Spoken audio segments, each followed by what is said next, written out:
Hey everybody, Dr. O here. I am doing my own tech today, so I am really praying that this video is working, that it's not blurry, that you can hear me. My goal was to go live at noon, but that didn't happen because of me running my own tech. So there's that. So today is day 2. We are talking about what we need for a strong start. What are the things that we need for a strong start? And today we are talking about setting up a classroom environment through 3 things, because yesterday we talked about relationships, right? Because relationships are key. That's the first thing. The second thing we need to talk about is the classroom environment, and we're going to use the 3 R's to set up that classroom environment. The first one is routines, the second one is rules, and the third one is reinforcement. So we're looking at routines, rules, and reinforcements. So let's go ahead and get my notes together so I don't miss anything. And so, again, so with our routines, we're talking about our consistent care and our preparation. And the routines are done by you. So these are things that you have to establish and you have to set up, things that are predictable, that will reduce the anxiety. In the early childhood spaces, we're talking about transitions, we're talking about bathroom procedures, we're talking about snack and lunch and dismissal and arrival. These are the routines that you are creating before the children even come in, and you're going to establish these routines and model these routines consistently throughout the first 30 days. And these routines are going to become the soil in which your students can flourish. And so it's your responsibility to set up those routines in ways that are, hold up, wait for it, developmentally appropriate. Because some of the routines that I've seen and some of the observations I've done have not been developmentally appropriate. A routine is circle time on the carpet. That is a routine. Every morning we're doing weather, we're doing word of the day, and we're doing the date on the carpet. Whatever your carpet routine is, right? But it should not be 30 minutes. Especially if you are pre-K 2, 3. Why are the kids on the carpet for 30 minutes? And then when they get fidgety, because they will, because who sits still for 30 minutes? Adults don't either. You say, oh, these kids are misbehaving. I'll have so many classroom management problems. Your classroom management problems could be due to developmentally inappropriate routines. Selah. So when you are establishing your routines, you want to make sure that these routines are, in fact, developmentally appropriate. And if you don't know that they are, you can Google it, you can chat GPT it, you can go back to your manual that you had to take, the classes that you had to take, the professional development that you had to take in order to be in that classroom, revisit that information, because your routines are going to be the soil in which your children flourish. And just like if you plant a seed in soil that's rocky, that's thorny, that's not nutrient rich, that seed is not going to germinate. And whose fault is it? It's not the seed, it's the soil that you planted the seed in. So before we start labeling kids as behavior problems and can't pay attention and all those things, let's check our routines. Are the routines that we have created in our early childhood classrooms, are they developmentally appropriate? And these are the things you set. We'll talk about rules next. Rules should be co-created, right? Rules should be co-created with your students, and we'll talk about why in a few minutes. But routines, they are teacher set, teacher led, teacher driven. And so we need to make sure that when we are setting up our classroom routines, that they're developmentally appropriate. And then you want to model those routines, practice those routines, give students an opportunity to engage in those routines frequently so that once October, November, and definitely December comes, your class is running like a well oiled machine, and they know what to expect when they drop off. They know what to expect when it's time for snack, when it's time for lunch, when it's time to transition, outside to the inside, when it's time for dismissal. They know, and they can self regulate through those transitions and through those routines, giving them a sense of autonomy. My teacher doesn't have to stand over me and tell me what to do. I know what to do. And I've seen classrooms where the routines are just works of art. And the kids are so proud of themselves because they have a sense of autonomy. They know how to move in and out of centers, they know how to go from this center to that center. They know the process and the procedure for choosing centers. They know how to put their jackets on and get in line for outside. And a lot of times sometimes teachers can give a signal. It could be or whatever the signal is.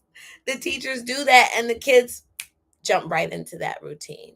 Why? Because the teacher has done a great job of cultivating an environment where the routines are developmentally appropriate and the students can easily flow in and out of the routines, making the classroom day and just making the day so much smoother. When you have really great routines, behavior problems decrease. Why? Because of consistency, predictability, right? So when students know what to expect, right, you create a safe and a respectful and a smooth learning environment. And those seeds in that soil, to go back to our analogy, are able to flourish and grow because they've been planted in good soil. Is your classroom good soil? And you know if it is, if you have routines that are developmentally appropriate. Is it developmentally appropriate to expect a 2 to 3 year old to listen to a 5, 6, 7, 8, 9 page story and there's no engagement? We're not talking about the book. We're not asking them questions about the book. It's story time. So y'all just got to sit here and listen to me read this story. No, that's not a developmentally appropriate routine. And it's not going to give you a classroom where it's going to be smooth. So remember that. So that's routines. Let's move on to rules. Go to my notes. Now, our rules define the boundaries, right? What is acceptable behavior? Our rules will give students that clear guidance, creating again that safe and respectful learning environment. And rules are really about safety, respect, and responsibility. And here's why I say rules need to be co created. Because a lot of times we say, oh, this is a safe space. This is a safe classroom. This is a respectful classroom. This is a safe classroom. But safety for me and safety for you may be two different things. That's why in all my trainings, I don't come in and go, this is a safe space. I don't start like that. I say this. What would make this space safe for you? What does respect look like to you? And don't discount, oh, Dr. O, they're only 5. Dr. O, they're only 6. Dr. O, they're only 2. They're only 3. Don't I was going to say, don't despise small beginnings, but don't discount them because they're young, because they know what safety is. They know what safety looks like. And of course, you can prompt them. And of course, you can say, give them prompts and talk about what safety looks like, what a safe classroom looks like. But we need to co create this. Because here's what respect looks like for Miss Harris. What does respect look like for you, Jawan?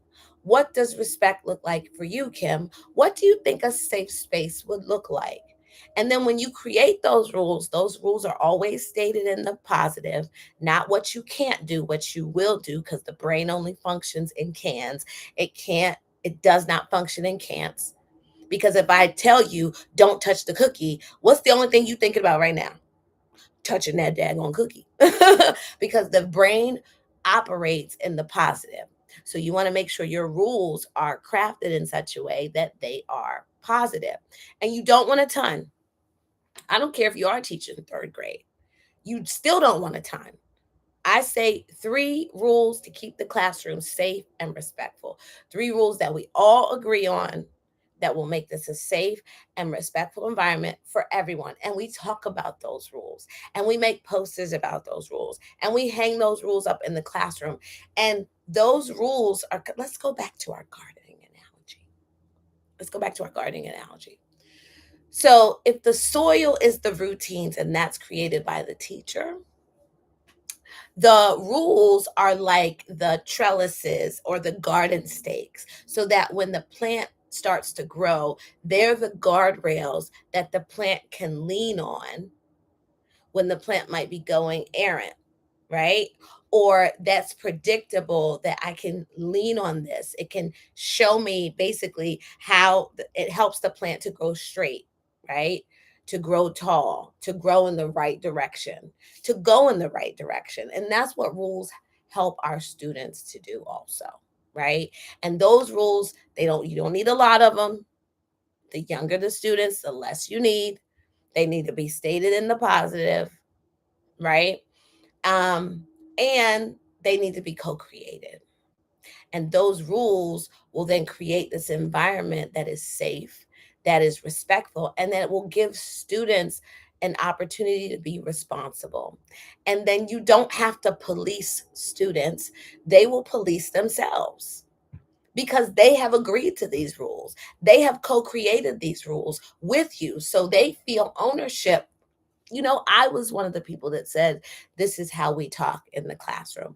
Or I was one of the people that says walking feet, right? So I feel a sense of ownership for that and proud of that rule because I said, this is what safety looks like and feels like to me. And my teacher took that in consideration and incorporated them into the classroom rules. And so, heck yeah, I'm going to follow that rule because it's my rule. I created it, right? So again, the reinforcement would be next, but the rules are co-created. And when you co-create those rules, this reinforcement piece is something that's done by everybody. That reinforcement is done by everybody. You give opportunities for not just you to reinforce, but for your students. Teach them how to catch other students doing good, abiding by the rules, executing the routines. It should not just be you giving praise to students. Teach your students how to give praise to each other. Because when you praise me for doing the right thing, guess what I want to do? More of the right thing. And what does that make me do?